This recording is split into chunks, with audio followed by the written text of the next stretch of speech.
आवा बचवा आवा बड़कू सुन ल कहानी, पंचतंत्र से लाइल बानी हो अनूप कबानी, हो अनूप कबानी। तो बच्चों, आज की कहानी का नाम है मित्रता। एक गांव के पास में एक जंगल था। जंगल में जंगल के बाहर के हिस्से में एक बरगद का पेड़ था। बरगद के पेड़ के नीचे अक्सर एक बहेलिया आकर अपना जाल फैलाता था और उसमें पक्षियों को फंसाता था। बहेलिया माने, जैसा आपको बताया है कि बहेलिया माने जो चिड़िया वगैरह वगैरह जानवरों को पकड़ता है, तो शिकारी होता है। उसने किया क्या कि एक दिन अपना जाल फैलाया वहाँ पे। तो जाल फैलाया तो उधर से कबूतरों का एक झुंड उड़ता उड़ता जा रहा था। उनके राजा का नाम था चित्रग्रीव। चित्रग्रीव और उनके कबूतरों के दल ने देखा कि नीचे बहुत अच्छा अच्छा अनाज फैला हुआ है, तो अब वो लालच में आ गए। उन्हें जाल दिखाई नहीं दिया। जाल नहीं दिखाई दिया तो वो लोग अच्छे अनाज की लालच में ज़मीन पर आ गए। ज़मीन पर आए और जैसे ही उन्होंने उस जाल पर पैर रखा, बस जाल में उनका पैर फंसना शुरू हो गया। पैर फंस गया। अब तो वो बड़े परेशान हो गए कि अरे, हम तो जाल में फंस चुके हैं।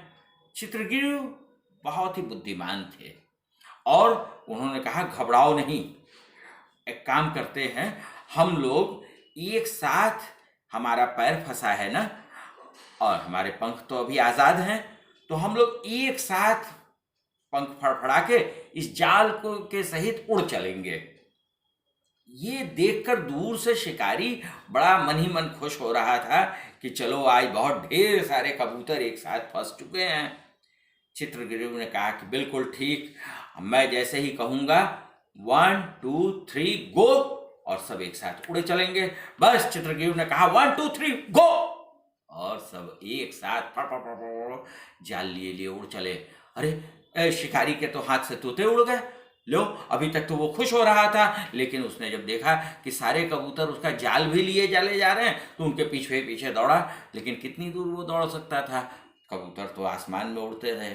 अब बस उड़ते उड़ते जब वो शिकारी उनकी आंखों से ओझल हो गया, तब चित्रग्रीव ने कहा कि चलो, महिला रौप्य नाम का शहर यहाँ पर पास में है, वहाँ पर मेरा एक दोस्त हिरण्यक चूहा रहता है अपने परिवार के साथ में। हम लोग उसके पास चलेंगे और हम उसको कहेंगे कि वो हमारे जाल को काट दे। फिर क्या था, वो सब महिला रौप्य शहर पहुँचे और चित्रग्रीव ने हिरण्यक को आवाज़ लगाई, मित्र हिरण्यक, जल्दी आओ बाहर, मेरी सहायता करो, मेरी मदद करो। इस पर हिरण्यक अपने बिल से उसने झाँका, कहा, अरे, ये तो 50 कबूतर एक साथ, और उनके साथ उनका मित्र चित्रग्रीव भी उनमें फंसा हुआ है। तो उसने कहा, क्या हुआ मित्र, मैं तुम्हारी क्या सहायता कर सकता हूँ?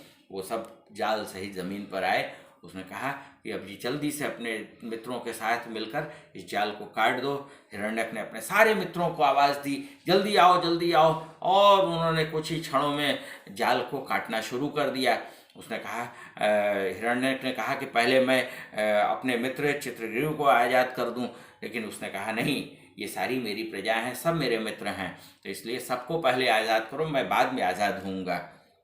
किसी राजा के लिए एक बहुत बड़ी बात होती है ये कि वो अपनी प्रजा का ख्याल रखे। इस तरीके से हिरण्यक ने अपने साथियों के साथ मिलकर वो पूरे जाल को तहस नहस कर दिया और सभी आज़ाद हो गए। बच्चों, मित्रता का मतलब यही होता है कि जो आड़े वक्त में काम आता है।